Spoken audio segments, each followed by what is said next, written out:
compte rendu philosophique, art, communication, esprit, 13 300.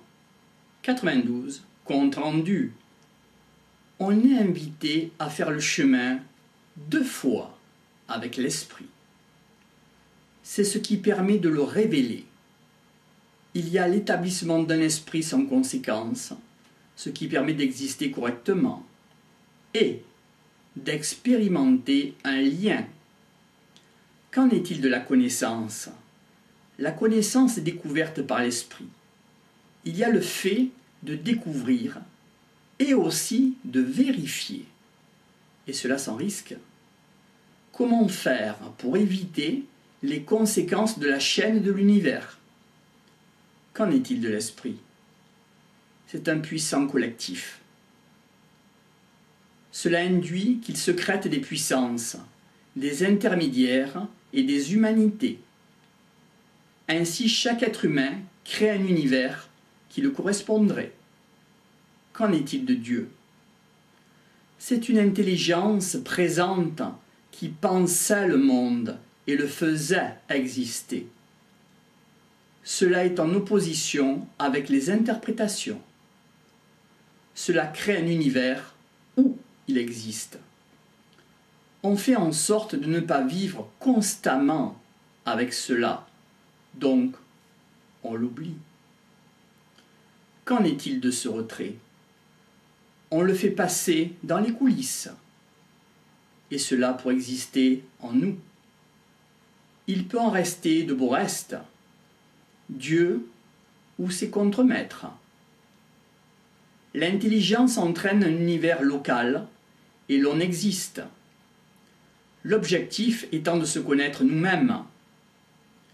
Pour cela, on est invité à entrer en contact avec ce qui crée cet univers où l'on existe.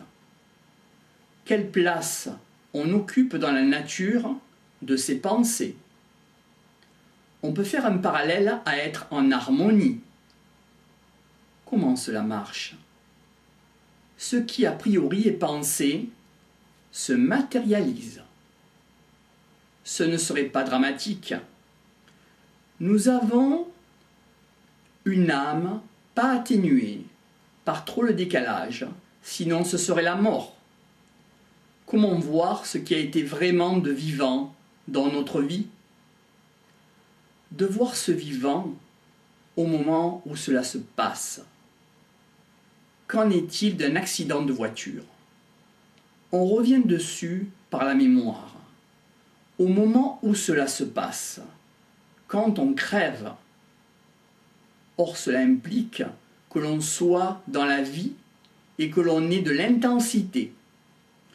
C'est un peu sous l'effet de coups de battoir de recevoir dans sa vie. L'esprit délègue à l'image de la discipline sportive qu'est la boxe.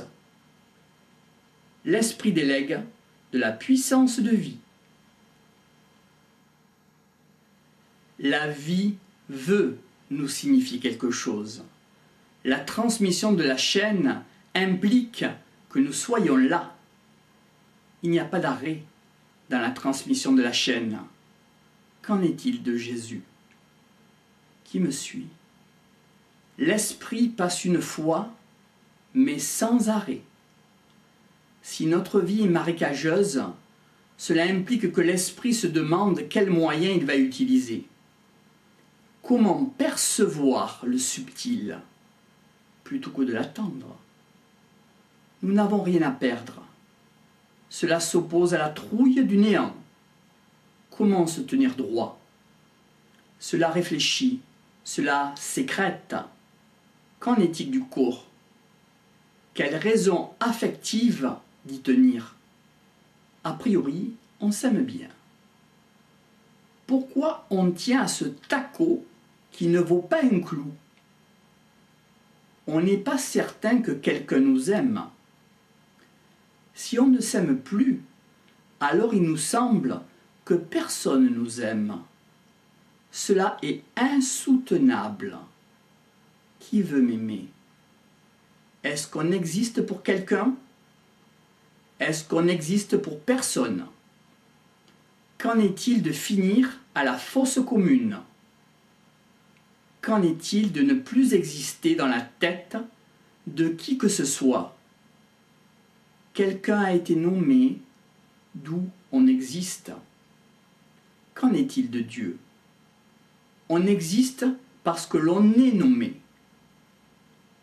On peut faire un parallèle avec l'état civil, la race, la civilisation auquel on fait référence.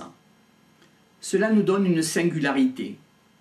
Cela s'oppose à être un numéro, comme le faisaient les nazis avec un être humain de substitut.